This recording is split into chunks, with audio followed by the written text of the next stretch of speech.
Astăzi vă prezint generatorul electric U300 care s-a folosit la 650, adică dinamul tractorului 650.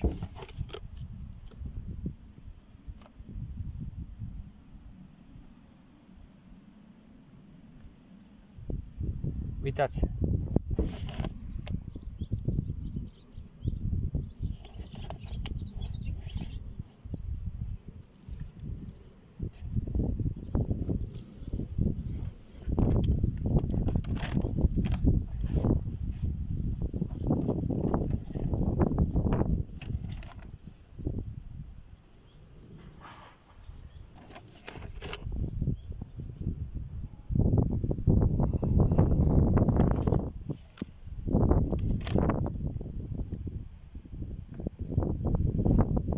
Acesta este releul din filmulețele de mai trecute, cu date tehnice.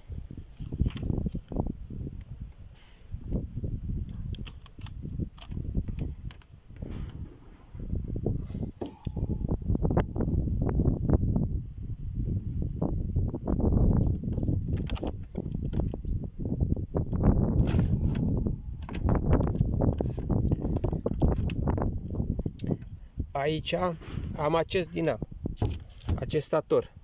Acest stator a fost luat de la o școală, inclusiv acestea au fost aruncate. Așa arătă statorul.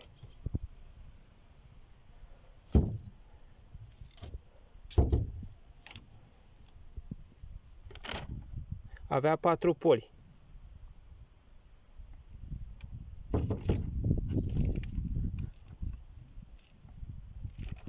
Acesta este capacul care a fost la el. Este secționat, este făcut, așa arătă. Dar mai am un capac aici, care e posibil să fi fost tot de un model de generator U300. Acum nu știu dacă a fost de același model, e alt model ăsta, de același generator. Acest dinam este identic de aproape 90% cu dinamul de buldozer S1500. Nu știu dacă înaintea 1500 s-a mai construit un timp, nu știu dacă a avut același sistem.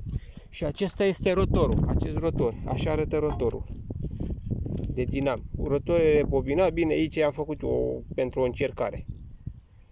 Așa arătă rotorul. Are cam 21 de bobine.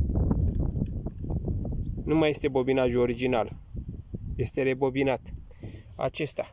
El a fost refăcut după o schiță defect. După schița acesta a fost tăiat.